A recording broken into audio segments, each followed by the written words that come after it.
What's up everyone, it's Jeremy. If you enjoy my content, please make sure you hit the subscribe button and the bell so you don't miss out. Appreciate y'all. What's up everyone? Welcome back to the channel. And on this edition of G.E.D, it's hopefully going to be a short one because all I'm trying to do is just change a battery in my 2020 Lowrider S.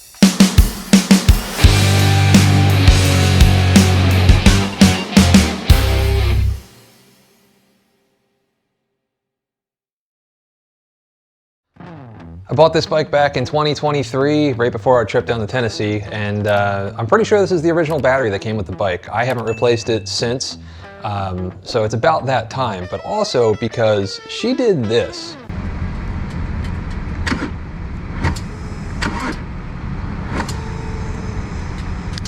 It took a whole lot of convincing and coercion to get her to turn over, almost to the point where I feel like I was going to catch a charge. So let's go ahead and get this switched out now, and that way I don't have to worry about it later.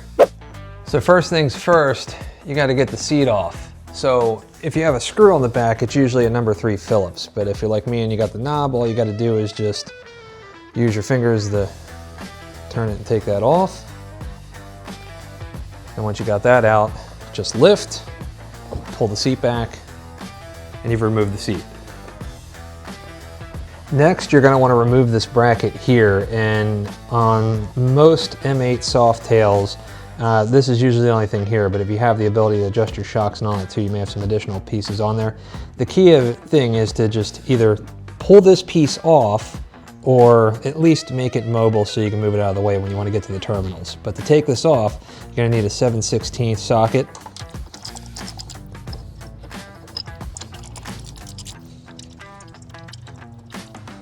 And then for this piece here, you're going to need a 3/16 Allen wrench to pull that off.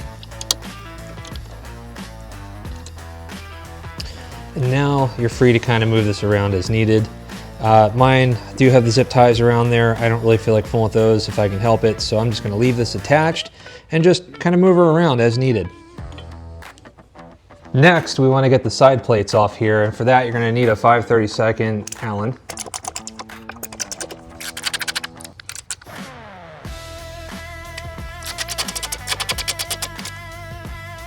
Once you have those 2 screws out, you got a little bit of a grommet over here and it just pops right off. There's also this little plastic piece here, just pops right out. You can remove it. And as you can see, there's a bit of a rat's nest of cables in here, so give me a minute while I figure this out and get it out of the way so I can get to the negative terminal to undo that. So a little bit of a close-up shot here. There is this little bracket that holds all of these wires together. I've got a few things actually attached, more than probably what your stock M8's going to have on there. So it took a second to kind of figure out where everything was going, but most of it was all lumped together and I could just scoot it off to the side, but you do want to undo that bracket so that you can maneuver this. Also, there was a zip tie right here that I had to cut. I will definitely zip tie that back in a better spot once we get everything all nice and cleaned up, but now that that's done, all we have to do is take our 10mm wrench, pop off that negative terminal right there.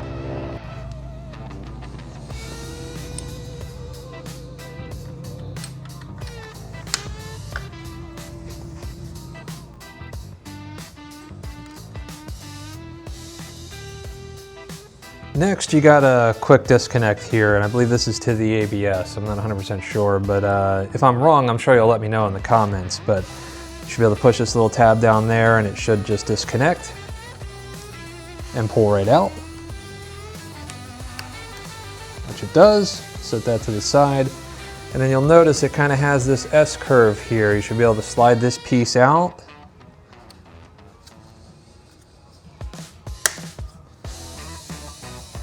Right on down, and now you can get that out of the way too. Next, you've got this little bracket right here. If you've got a pry bar or a flathead screwdriver, all you got to do is just get up in there and pop that right on out.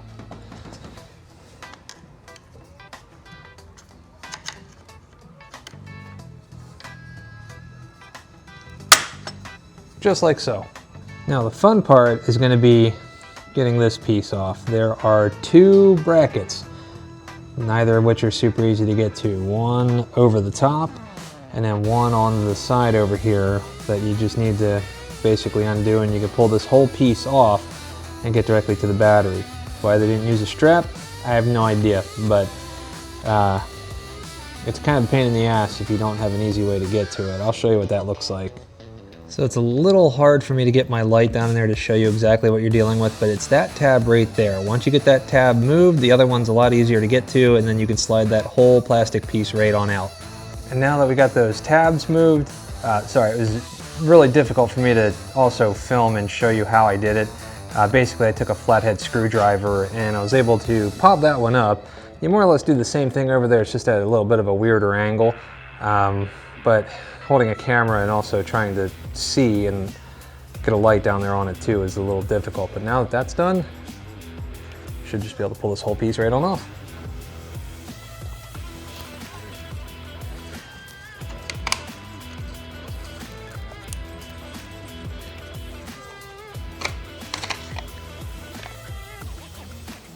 All right, so you got one last thing keeping you from pulling this battery out, and that's your positive terminal right there. Easiest way to get to it is to come from the top, same 10mm socket, undo it, and then pull her out.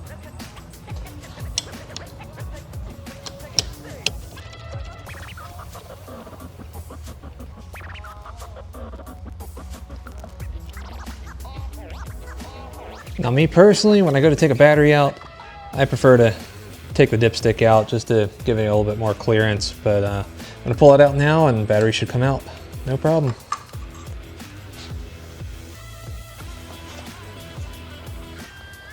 Might take a little bit of convincing just to get the initial removal.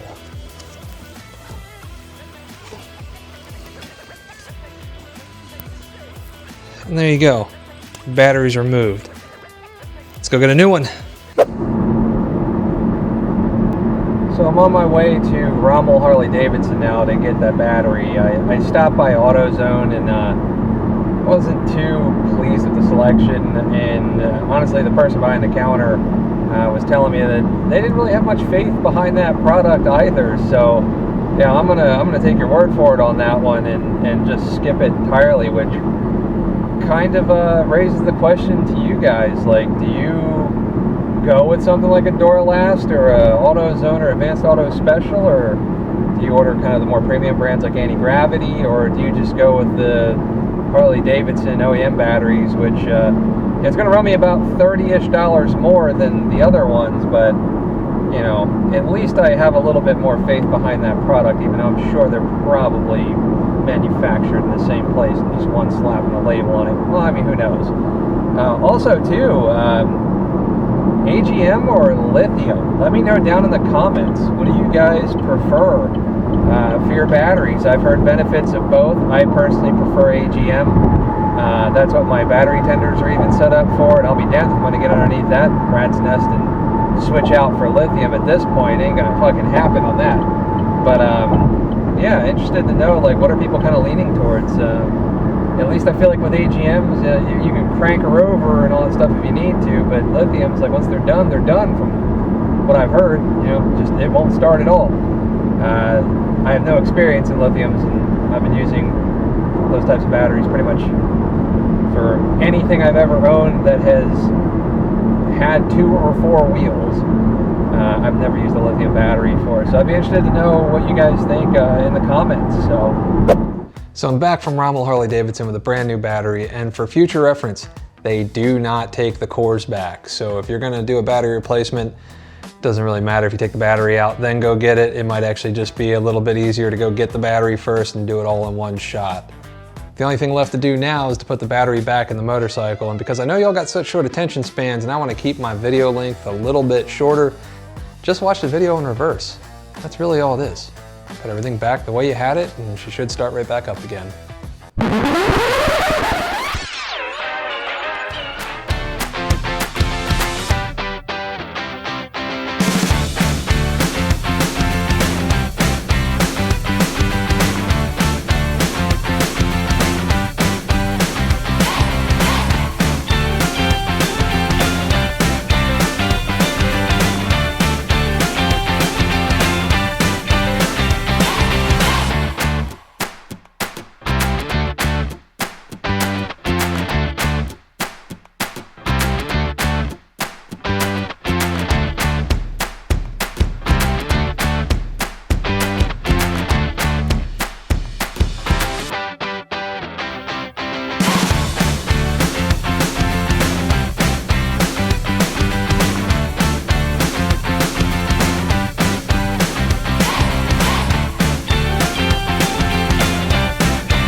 Well, we got power.